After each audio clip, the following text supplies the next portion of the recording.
Number 1, West Liberty University, the two-time defending NCAA Division II Atlantic Region champion, now at 31-1, will meet Fairmont State's Falcons 23-8 for the 4th time this season, as Fairmont State claimed its first NCAA tournament victory in 14 years, with a victory over Livingstone, North Carolina, 91-73 last evening. West Liberty rolled against Bowie State, a 114-82 win to set up this semifinal matchup, a rematch of the West Virginia Conference Tournament Championship, which West Liberty won by 14 15 days ago. IUP knocked off Slippery Rock University in a rematch of the PSAC title game of 8 days ago. IUP won the title 8 days ago, and the PSAC won the semifinal in a bruiser of a game here earlier tonight. We might expect double the scoring in this one as West Liberty and Fairmont State get together once again. Yeah, much like the first matchup, these two teams know each other extremely well. Going to be no surprises. It's going to have to strap them on, see who plays best tonight, who can make the most shots, really. Reed Amos, a pleasure to be here once again with Matt Drejas. Samantha Gretchen will be the third member of our broadcast team. West Liberty University broadcast student will be on the sidelines tonight. We'll come back and we will take a closer look at this matchup. We'll have the tail of the tape. We'll look at the keys to the game. Starting lineups, will preview this evening's matchup, then have the opening tip of this NCAA Division II Atlantic Region semifinal between number 1 West Liberty and Fairmont State. Ever since I was young, I have lived and breathed art, but I didn't know how to turn that passion into a career. At West Liberty University, I found professors who were as passionate as I, and they gave me the tools to succeed. Having been featured in several national publications, my passion is now my career, and it all started here. My name is Jesse Lenz, and I am an artist. West Liberty University, welcome to your future. Don't miss the premier gala event in the Ohio Valley, West Liberty University's Great Gala, Friday, April 19th, brought to you by the Ryan Ferns Healthplex. For more information, call 304-336-8888. The elevator and the blood bank. Both are ideas from the minds of African Americans. Support the United Negro College Fund, because a mind is a terrible thing to waste.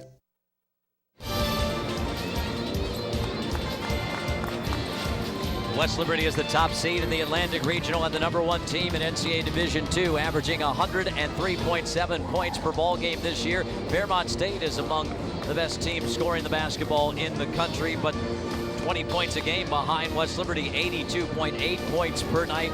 Isaac Thornton leading the way for Fairmont State, 18 points a game. Alex Falk averages 21 a night. Look at the three-point numbers. West Liberty shooting 41% on the season from three-point range. Fairmont State only makes 4 threes a game. The three-point line could be a big factor in this game. Yeah, it's going to be, both teams came out on fire in their first matchup yesterday. It's going to be interesting to see how these teams come out, and as you mentioned, Reed, the three-point line could be a huge factor tonight. Will Matt take us through tonight's keys to the game? Well, first off, for West Liberty, they got to keep up their torrid pace. They got to make this their style, make it a track meet up and down, and they got to keep up the defensive pressure. They've got to let their defense lead to easy offense, force turnovers, and they've got to gun for the 3rd straight title. They've got to. Let's do it again. Fairmont State, they've got to have good shot selection. They've got to pass up the good shot for the great shot. We talked about that a little bit last night, and that's one thing Coach Calhoun has really stressed with his team. Good shots, and they got to value every possession. When you play West Liberty, you've got to take care of the basketball, and they've got to rebound. You got to limit those second chance opportunities. They got to get on the boards. Let's take a look at the starting lineups for this evening's matchup. First, for the visiting team as the number 4 seed, Fairmont State, Malik Stith, 5'11" senior from Hempstead, New York, is a transfer from St. John's who averages 14.6 points per ball game. In so many ways, he is crucial for Fairmont State. His ability to beat defenders off the dribble helps create offense for the Falcons. Brendan Cooper, a 6'7" junior from Parma, Ohio, averages 12 points and 7 rebounds a game. Isaiah Hill, a 6'9" senior from Aylett, Virginia, averaging 12 points, 6.6 rebounds a game. Isaac Thornton was a second-team all-region selection and was a first-team all-West Virginia Conference pick. 17.5 points and 5 rebounds per game. Thornton had a career-high 44 in a 103-99 1999 loss to West Liberty back on February the 16th. Stevie Browning rounds out the starting lineup, a 6'2 freshman from Logan High School, 7 points and 3 rebounds a game. And what a turnaround that Jared Calhoun has authored at Fairmont State, the former Bob Huggins assistant at WVU. His first season at Fairmont State, Fairmont won 8 games a year ago, 23-8. Under first-year head coach Jared Calhoun this year, claiming their first NCAA tournament win in 14 years, and now looking to get to the Atlantic Region Championship game for the first time since 1999. And the number 1 West Liberty Hilltoppers, Chris Morrow, leads West Liberty out. 6'6 senior from Van Wert, Ohio, averaging 10 points and 5 boards. Tim Hosfeld, one of the best 3-point shooters in the history of the West Virginia Conference, 5'7 senior from Toledo, Ohio, 8.6 points per game. C.J. Hester, 6'5 sophomore from West Mifflin, Pennsylvania, 12 points and 9 rebounds. He's been a double-double machine with 10 of them this season.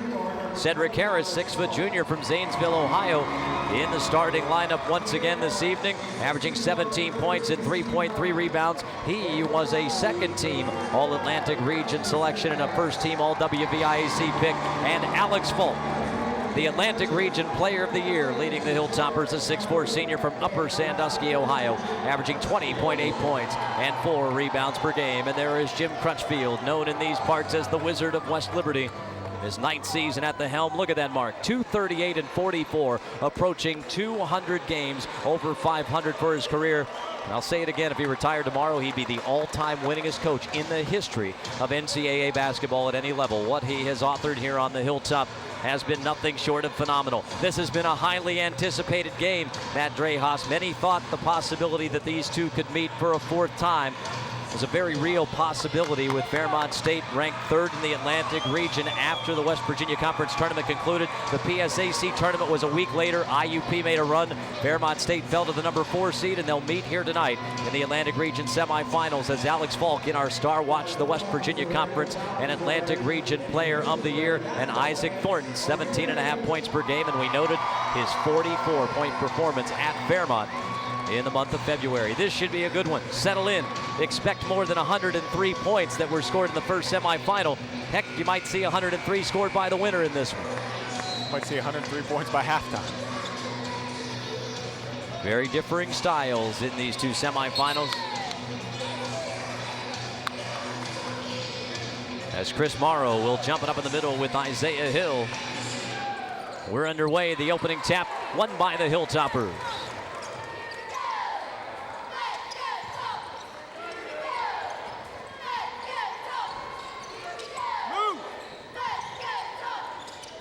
Alex Falk gets his first touch. Falk taking on Malik Stith. Stith stops him on his drive. Harris has a lane to the basket, and Cedric scoops it up and won't go down. Hill has the rebound for Fairmont, and a whistle and a foul call on West Liberty. Cedric coming off that shoulder injury. Just unable to finish that layup there.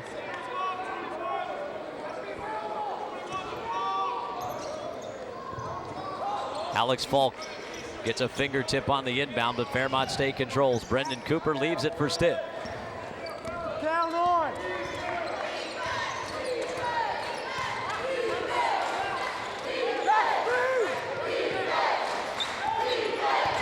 Feed down low. Thornton pivots, can't score. Hill has the rebound. Hill falls to the hardwood with it and gets called for the travel.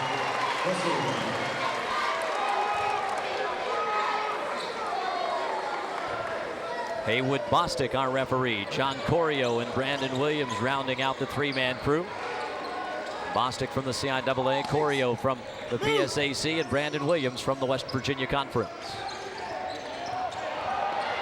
On the drive, Tim Hosfeld gets to the rack and has the opening points of the game. Tim Hosfeld turned the corner there, realized no one was in the lane, laid it right in, almost uncontested.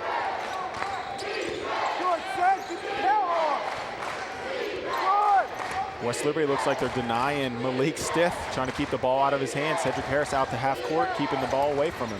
On the drive, Brendan Cooper pulls up, missed the short jumper. Rebound, C.J. Hester. Outlet out to Tim Hosfeld. Here comes Alex Falk. Cedric Harris leans in, lays it up and in.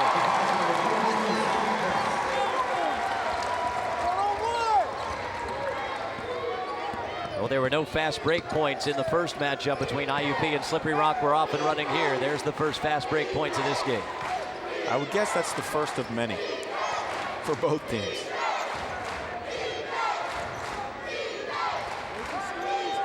Isaac Thornton. Feed down to Stith. Stith, nice feed to Hill. Hill missed the lay and got fouled.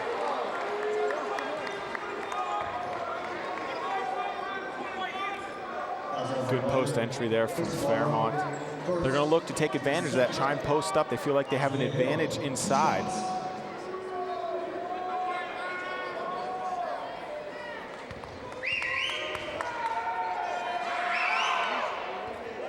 Hill gets the first point for Fairmont.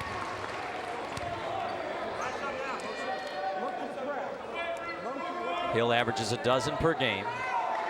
Just a 66% free throw shooter. Pulls down 6.6 rebounds a game. He's fought foul trouble quite a bit this season for the Falcons as C.J. Hester pulls down the rebound. Fairmont State not contesting the free throws. Harris has a lean to the hoop, bounces to Hester, who got Hill in the air, missed the lay-in. And Brendan Cooper's got the Fairmont State rebound. Looked like Hester might have thought he was going to take some contact there. Stith on the drive. Lays it up, not in. Whistle and a foul call on Chris Morrow. Morrow got called for his first personal just seconds ago, and now Morrow gets called for number 2. Seeger Bonifant will quickly come to the floor for West Liberty as Chris Morrow picks up a pair of personals less than 2.5 minutes into the ball game.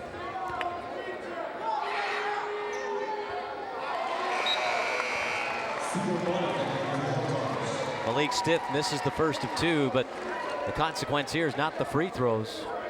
It's that Chris Morrow already on the bench with 2 personals. Yeah, tough break for the Hilltoppers this early into the game. Morrow tried to stay straight up there, just his momentum carried him into him, drew the call from the official. 1 of 2 on 2 trips to the line for Fairmont State. It's a 4-2 ball game. Harris. Had it poked away by Stith. Stith came up with control, but Falk steals it right back as C.J. Hester leans in and lays it up and in. Great job by the Hilltoppers to turn what was a sure turnover back into points. Sean Dyer set to come in for the Hilltoppers, heading to the scorer's table. Brendan Cooper with C.J. Hester picking him up. Thornton on the feed down the Hill. Hill trying to break down Bonifant in the paint. Off glass, won't go. Rebounds tipped around, and West Liberty will have it.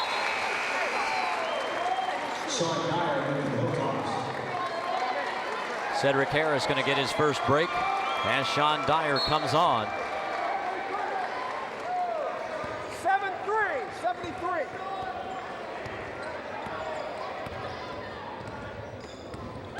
Falk curling his way to the hoop, leaning in, laying it up and not in. Whistle and a foul call on Fairmont State. Alex Falk just so quick coming off that curl, defending him. You better know what you're going to do. Take a second look at it here. Alex Falk just going straight to the basket.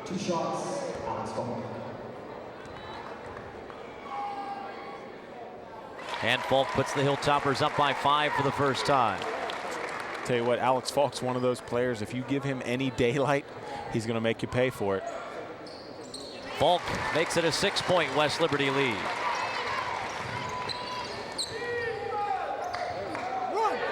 Thornton spins away from Hosfeld and breaks the West Liberty press. Feed down to Stevie Browning. Browning gets the lay in. Browning had a big second half in the victory against Livingstone. Fairmont State's entire roster had a big first half, and then Browning carried them in the second. Falk off the dribble. Missed the 15-foot runner. Cooper trying to save it in. Cooper stepped on the baseline, and possession will stay with West Liberty. Going back to that previous possession from Fairmont, just a great job in transition. When you beat that initial pressure from the Hilltoppers, you've got to attack while you still have numbers, because they're coming, and they're coming hard. Hosfeld going to shoot a long 3. Never got over the iron, and Isaiah Hill has the rebound for Fairmont State. Stith quickly up the floor. Browning lays it up and in. 2-point ball game. Back-to-back baskets for Stevie Browning. Hosfeld off a screen to the hoop, finger roll, rattles home good. That's twice now. Tim Hosfeld able to turn the corner and find no one in front of him.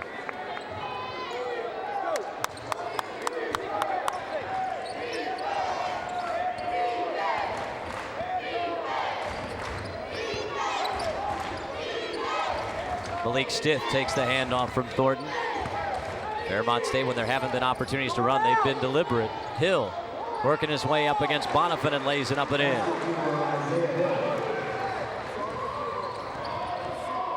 Falk won't take on Thornton. Cooper checks Bonifant.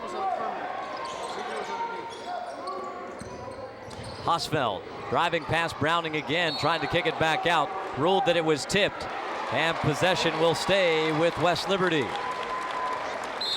And we have arrived at our first media timeout of this opening half.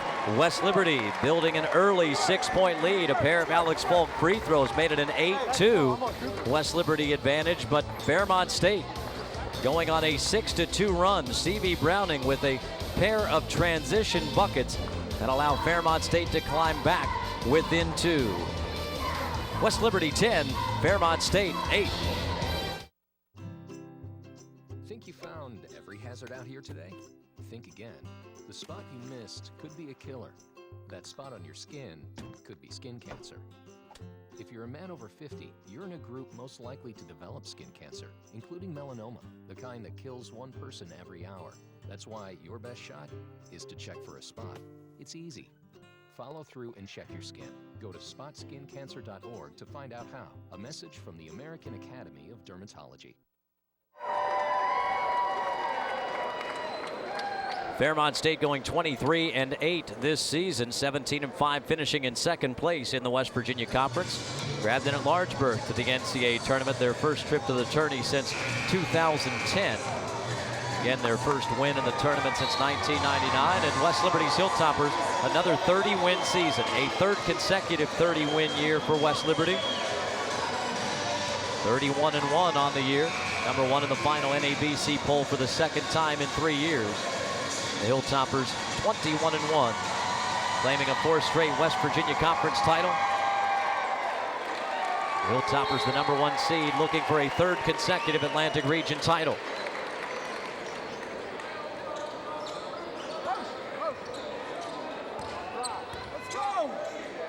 Falk open for 3, in and out, no good, was all but down, and Isaac Thornton has the rebound for the Falcons. Up the floor, Keyshawn Lewis. Lewis trying to lob it to Brendan Cooper, overthrew him, and West Liberty will have it back. Second Fairmont State turnover. Got a little overzealous on that alley-oop attempt. And here Fairmont picking up full court. Kick ball by Keyshawn Lewis. The old adage is that you press a pressing team, but you risk when you press the Hilltoppers. They're so good at it. They face it all so much. Cedric Harris finds a cutting Alex Falk, and Falk leans in to lay it up and in. Alex Falk so good at just finding the soft spot in the zone. Cut to an open area, laid it in. Both teams shooting 50% to this point on the game. Stiff, crossing over, drives to the rack, lays it up and in, and a whistle and a foul call on West Liberty.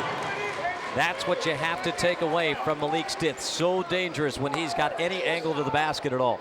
Just such a strong player. And as you said, Reed, former Division I player, just a good crossover here. When he gets an edge, he's so strong and able to finish.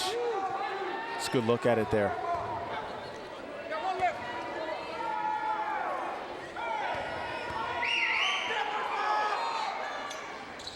As Stith's free throw rims in and out. How that came out, I'm unsure. Harris, a lob to Dyer. Bonifant fires the 3. In and out, no good. Long rebound, Cooper gathers it after it hit the hardwood.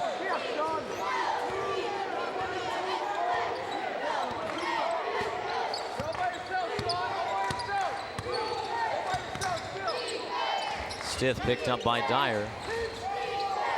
Thornton trying to take on Falk, can't get anywhere.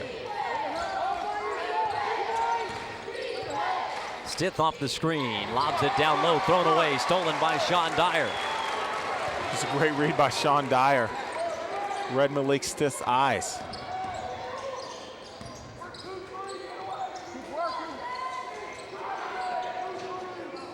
Dyer between the rings. Falk open from the corner. Back of the rim, no good on the three. Seeger Bonifant the rebound.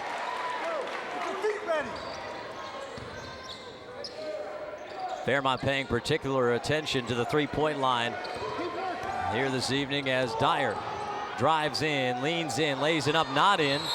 And Dyer, I believe, is going to be called for coming over the back. It is on Dyer.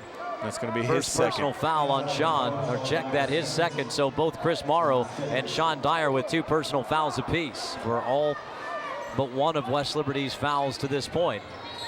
Alex Falk nearly a steal on the inbound, but Fairmont State will keep it.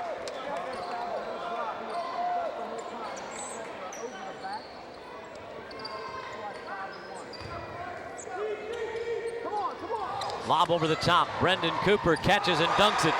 And Fairmont has tied it at 12 all.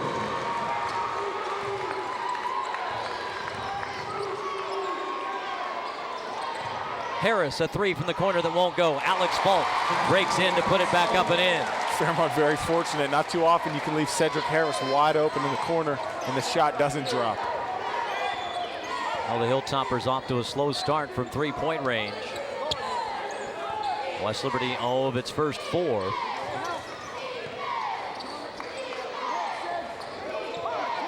Stith trying to back down Dyer, lost the handle on it. Cooper attacks, gets fouled by Falk.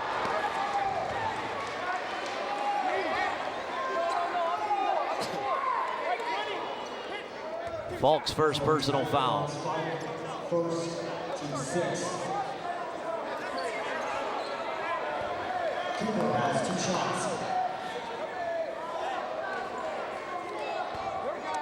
So Cooper to the stripe. Fairmont State shooting 63% here in the early going.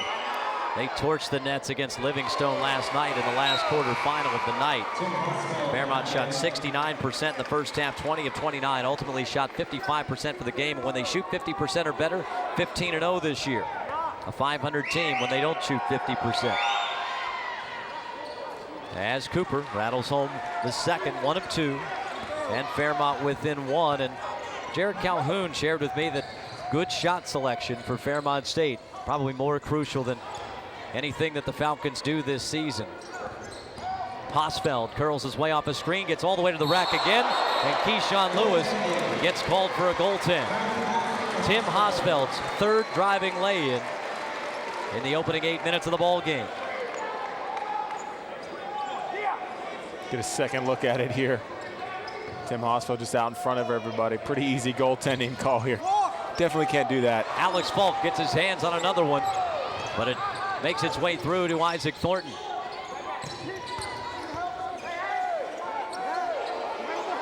Cooper out front off a switch. Hosfeld was picking him up. Lob goes down to Cooper. Cooper lays it up, not in, gets his miss. Scores it the second time around. And we're going to have a whistle.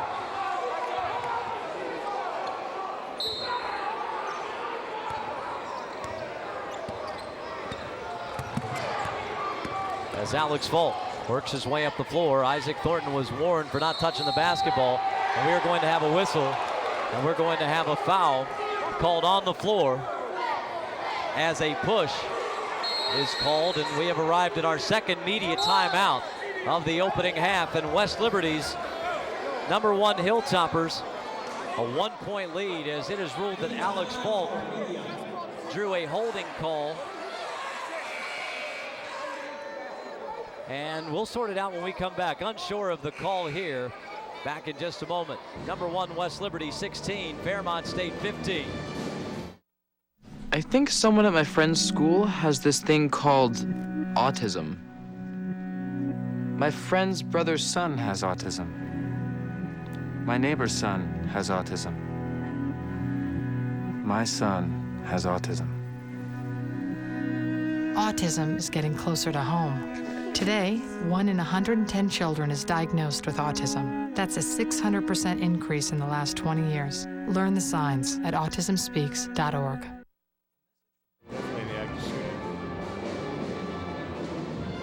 As we return, wanting to be certain that the foul call was correct. Another look at it here. Isaac Thornton picked up the defense on Alex Falk, and Thornton was called for being on the arm before the collision on the Falk drive, and so Isaac Thornton called for his first personal foul. And Thornton had an elbow into the side of Alex Falk. That's what drew the call for the push, and it's Thornton's first personal foul. Yeah, had they called, the officials now have concluded that it is on Thornton. Thornton's first. Yeah, had they called the block, it would have been a shooting foul, but I think they got Thornton before he started his act to shoot. Pretty good call by the official.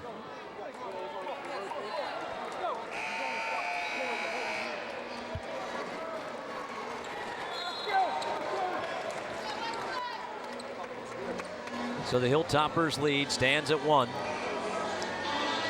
little more than 8 minutes into the ball game.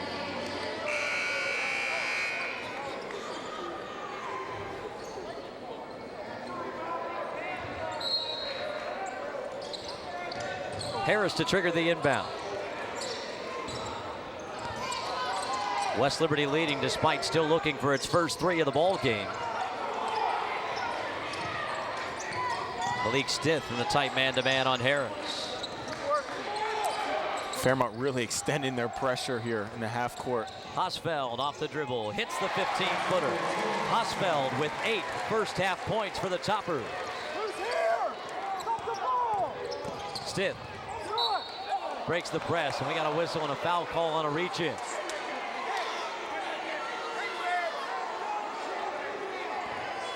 And that is already team foul number 7 against West Liberty. Fairmont State, which isn't laying back in a zone, only been whistled twice to this point in the opening half. Foul's definitely starting to mount for the Hilltoppers. Stith rattles home the first.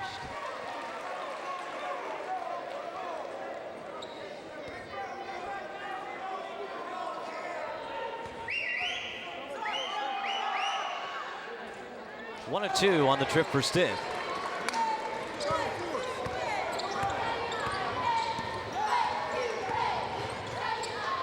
(18-16) ball game. Toppers by 2. Hosfeld crosses over, gets to the rack again, missed this finger roll.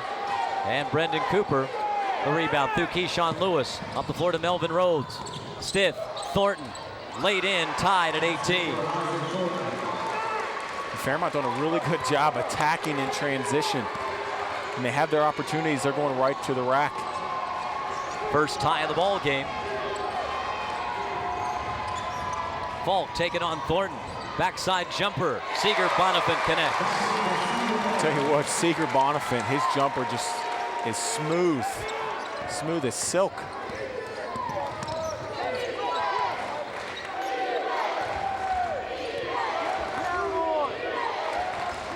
Isaac Thornton picked up by Alex Falk near midcourt.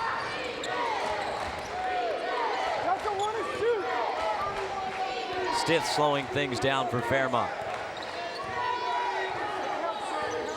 Shot clock into single digits as Stith feeds Cooper. Well, Cooper might have gotten away with a hop, now trying to find some open space. Shot clock at 1. Shot clock violation on Fairmont State. Great defense by West Liberty on the possession. Great defensive possession from West Liberty. If you're Fairmont, you've got to be aware of where the shot clock is. Their bench has got to be over there. You got to be into the game. You got to start counting down from 10. Let them know where it is. Hosfeld working on Lewis. Wanted a backdoor cut. Falk calls a timeout to avoid a backcourt violation. And Haywood Bostic awarding it as Falk had firm footing on the floor. Couldn't have called it if he was jumping into the backcourt. But West Liberty using its first timeout with a 2-point lead, and that will give us our first opportunity to check in with the third member of our broadcast team, West Liberty University broadcasting student Samantha Gretchen on the sidelines. Sam. Thanks, Reed. It's deja vu all over again for West Liberty and Fairmont State as they collide for the 4th time this season. Both teams routed CIAA foes on Saturday. The #1 ranked Hilltoppers blasted CIAA tournament champion Bowie State 114-82 in the quarterfinal before the Falcons